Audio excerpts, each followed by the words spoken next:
How do you get speaking engagements when you're just starting out as a sex educator?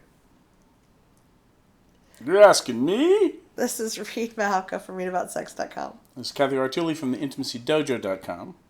The easiest way to do it is create your own event and speak at that. Yeah. It's a lot of work. Mm-hmm. I don't recommend it because you still have to put butts in seats, but that's the easiest way.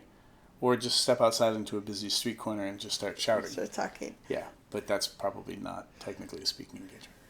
Well, it can also be useful to build relationships and let people know what you talk about. So submitting an abstractor for like Woodhull or Catalyst or things like that, where other sex educators Conferences. Yeah, where they'll see you talking and get to know your expertise, and it's useful too because if you're doing a panel, you can reach out to some other sex educators, build relationships with them, and they might reciprocate, or you can just let them know that, hey, I want to do more speaking.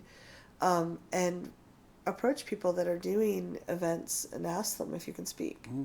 The other thing that you can do is you can create like a beta test talk and invite your friends and community to say, hey, like, I need practice doing my talk. I have a new talk. I want to beta test it. Will you guys support me and let me give this talk to you all as a means of practicing? And if your information is really good, and you're helping people solve problems and challenges that they have, if you really rock their world, then you can ask them, hey, do you know other places I could go? And now that you have an experience of what I do, can you help me book other gigs? Some of you are going to need to do gigs for free to build up a reputation and a resume. Some of you might be able to begin charging. It's a little bit tricky based on if you're a quote unquote nobody who has no following, doesn't even have a website, and hasn't built your reputation. So if those things are interesting to you, that's one of the things that Sex Geek Summer Camp talks about is the business behind the business. Yep. And ultimately, if you're just up there flapping your own gums for your own self-flagellation, you might be able to get a couple people to hire you, but you will quickly develop their reputation that you're not worth hiring. Yeah. And in the speaking world, word travels fast, and you want to always be reinforcing and building a really honest and integrous reputation for delivering amazing content, being easy to work with, hopefully, or at least professional.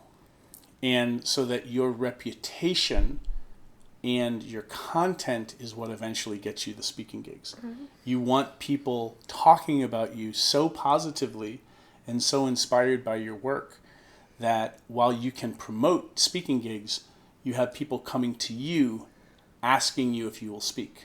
Mm-hmm. And then you can work out how you want to deal with pricing and charging and things like that, or hire mentors or come to camp and learn that stuff too.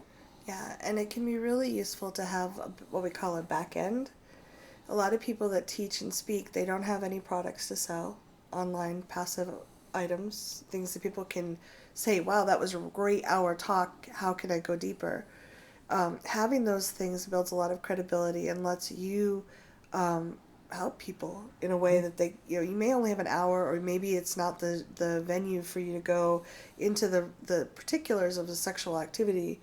But if you have an online program you can point them to, or even some YouTube videos like that we have here, where people can go and get to know you better and build a deeper relationship, and then you can let them know if you do coaching or have products within within the YouTube videos. That helps you leverage the teaching and speaking that you are doing in a different way. Mm-hmm. So, like for instance, just being meta about this situation, we're building a reputation with you by hopefully giving you useful advice.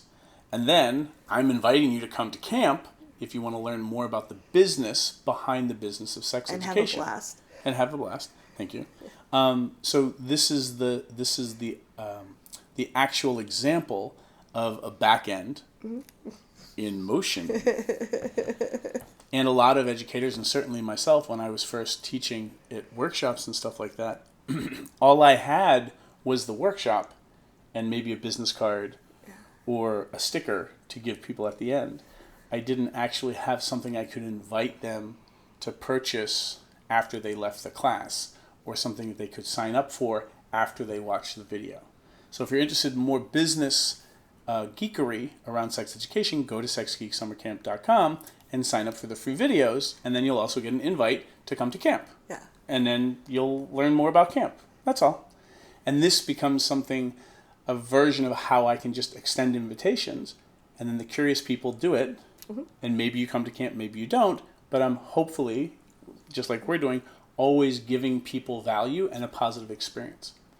And then some people will sign up, some people won't, but you're always leaving people better than you found them. Yep. So check it out. Check out Sex Geek Summer Camp. See how Reid's done it. Maybe we'll see you there. But just start letting people know that you want to speak, and get a talk together. Give it to your friends. Give parts of it on YouTube.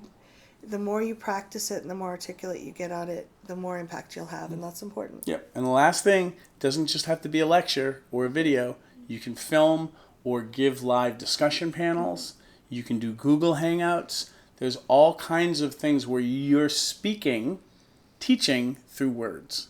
So think outside the box too around speaking engagements, because those examples can help you build up to getting the college lecture, or doing something at a conference or something like that. Yeah. All right, comments below. Good luck. Bye.